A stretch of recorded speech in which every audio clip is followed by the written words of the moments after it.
there is a great view behind me. And in this week's Parsha, as we've spoken about in years past, it's all about names, right? The name of the Parsha itself is Shemot, name. So it begs the question, a lot of people in this week's Parsha are named, they're given by their specific name, whether it be Moshe or Yitro, he gets many names, or all the tribes, they get recounted in the beginning of the Parsha.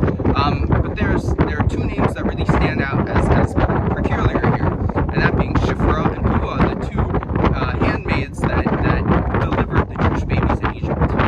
And it really begs the question, why is it that these two women were given these two names, Shifra and Pua, and not their alternative names, as it says in the Midrash, of Miriam and Yocheved, the mother and the sister of Moshe?